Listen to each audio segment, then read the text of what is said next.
Hello, everybody. Today's first review, which will be on Monday now, because unfortunately I didn't get anything up for Thursday and Saturday, but I was just super busy this weekend. So just finally sitting down. I guess almost it's probably Sunday now. I would imagine going into going into Sunday anyway, probably around midnight. I would say. So first up is actually a movie I've meant to review for quite some time, called Copshop from I think 3 or 4 years ago now. And I've seen this movie quite a few times, but I just never actually sat down to review it, I guess, which is kind of funny. I feel like I've been in and out of, well, I definitely was in and out of my reviewing for the last few years, just trying to find the motivation and time to do it. But now that I'm really back at it, I want to stick with it. I'm actually enjoying doing it a lot more than I was in the past. And, I have my plan of where I want these reviews to go. So yeah, we're gonna stick with it and make some traction in the next few years, and yeah, see where it takes me, because this is what I would love to do full time. So yeah, that's the goal. I'm setting it. We're gonna get it done. So we'll go over the casting list. Actually, I'll say this movie was a 9 out of 10. I did go to see it in theaters, but it has been so long that it's hard to remember even going to see it in theaters. But yeah, I do remember being kind of like blown away by this movie, even like for what it was and the setting, and just making it like a good action flick was impressive for what it was. Also, we have Gerard Butler as Bob Vidic, who was a contract killer, but we'll get more into that a little bit later. Frank Grillo as Teddy Moretto, who they called him like a fixer. I'm not entirely sure what that entails. I might have to look that up, but yeah, it looks like he had some pretty high value clients from what I'm understanding, and one of them was killed. Uh, and then he took the money and ran, and he was almost killed himself a couple of times. One in a car explosion, and one in a giant gun battle with some very crooked cops. So he is able to get away, and then obviously he finds his way into a jail cell to hopefully, I guess, kind of save himself. And he obviously is still in contact with his ex-wife and kid, or at least he's trying to get a hold of them so that they're safe. And when he, I guess, gets out of jail for, assaulting an officer, he thinks he'll probably be out in a little bit. He's going to try to reconnect with them, and obviously, I guess, give them the money and make sure that they have a, long and prosperous life with him. And then we have Alex Louder as Valerie Young, who was the main, yeah, I guess, like the main character in this movie, the police officer that brings Teddy in and then finds out that all this stuff is happening behind the scenes, and it was yeah, she just got stuck in the middle of it. A very horrible situation for her. Then we have Toby Huss as Anthony Lamb, who was just an absolute psychopath, and he was pretty much controlling this one cop in that precinct, I guess, is that what you would call it? Or at that station, I guess you could say that, at that station, yeah. And he wanted drugs and money, and obviously he wanted Moretto. That seemed to be the main goal, was that Vidic was there to kill Moretto for obviously whoever. And then I'm not exactly sure. I think Anthony Lamb was just in it for himself, to be completely honest. I don't think he was really working for anybody. He was just trying to make the most money he could possibly out of this job. So maybe he was working for somebody. It's kind of hard to tell, because it seemed like he was definitely in it for himself. Then we have Chad L. Coleman as Dwayne Mitchell, yeah, he was the head of the station. So like the chief, I guess there you would call him, chief, sergeant, one of those two.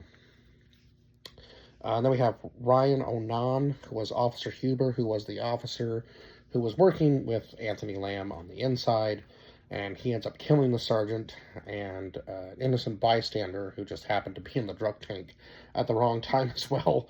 Unfortunately, with Bob Vidic, who's a contract killer, and tries to fight him, and Reto was like, maybe not the best decision, but he went ahead with it anyway, and got his butt completely handed to him. Um, and then we have uh, Jose Pablo Cantillo, who played Officer Pena, who was, I guess, Valerie's kind of like friend at the station. And unfortunately, he gets killed by Anthony Lamb.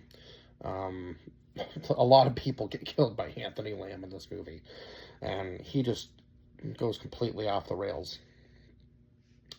And then we had Kawhi Lyman as Officer Barnes, and Robert Walker Branshawd, or Branshawd, as Officer Kimball. Um, so they were kind of like in the background of the movie, but they came in at a very vital point when Huber and Lamb are trying to get through the wall to Moretto, and he ends up taking the both of them out too. So yeah, there was a lot of unfortunate deaths in this movie, but I mean everyone was kind of just in the wrong place at the wrong time when they were killed, right? Uh, it's just it just seems kind of unfortunate that that was how that went down, but it is what it is. Oh yeah, and then Tracy Bonner as Detective Deanne Shire, who seemed like she was on the good side of things in the beginning of the movie, but then as you go on, you realize that she's cleaned up the whole scene that Moretto was talking about with the cop shootout. And then when she comes into the station at the very end of the movie, after Moretto and Valerie have had this giant battle between the two of them, because the entire time Bob is speaking some pretty good truth. Like, obviously, Moretto is a con man. He's going to con her. And he does, because he throws out her gun and starts lighting the police station on fire. Obviously, he was going to do that and just leave. And then, of course, Vidic is the one that ends up helping Valerie out. And she gets blasted with a shotgun from Shire at the very end of the movie. And then, of course, Vidic comes in and saves her and runs off with a piece of lamb. That's all I'm gonna say. let's just let's just leave it at that, because we kind of know what's in the bag once he says that he's coming back with a piece of lamb. So obviously, the whole scene between him and Anthony when he uh, like slices his jugular open and then says, "Too bad this knife wasn't bigger, so I could cut off your head," and Anthony Lamb just laughs at him, and he goes, "That's reaction. You're dealing with a psychopath when somebody's dying in front of your eyes and they're laughing at the comment you make." Like, oh, it was just absolutely insane that you would laugh at that, because yeah, that is a reaction to have. Laugh while you're dying, as somebody explains that they could chop off your head with a bigger knife. It was just absolutely crazy, a crazy scene there. Um, but yeah, this movie had really good action, really good acting, some humor to it, obviously. And yeah, for being in such a small place to make this movie as good as it was and suspenseful as it was, and yeah, just action packed as it could be, especially the very end scene, obviously. Now, I know there was kind of like, I don't really want to say, no, there wasn't really any like down, like lulls in this movie. I didn't find it kept you it kept you engaged during the entire movie, which is sometimes hard to do for me because I have, you know, sometimes I feel like I have a very short attention span. So if I'm not fully interested, like I'm still paying attention, but I'm not like 100% invested in what I'm watching. So yeah, this movie, no matter how many times I watch it, I am glued to the screen because it's just that good. Um, the only thing I would say was kind of goofy was when she takes the gun and spins it and then somehow lands on the right bullet. Now, obviously, it's a cool action sequence, but probably not the most practical thing to try to do. And as a cop, a revolver is definitely not the most practical gun to be using anyway. But yeah, other than that, this movie was absolutely like it was absolutely great. Um, it wasn't quite a 10 out of 10, and I feel like yeah, that's maybe just because the last scene there was a little bit of cheesy parts in it that kind of made me go, eh. a little bit, but yeah.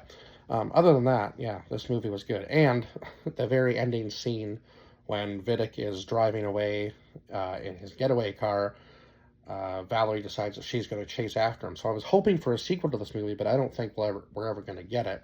And the song that Anthony Lamb was singing comes on over the radio, whatever station you're listening to. So it was kind of like everything had come full circle. So it was kind of funny in that sense as well. But other than that, I think that's pretty much all I can say about this movie. And I will see you guys in the next review. Bye bye for now.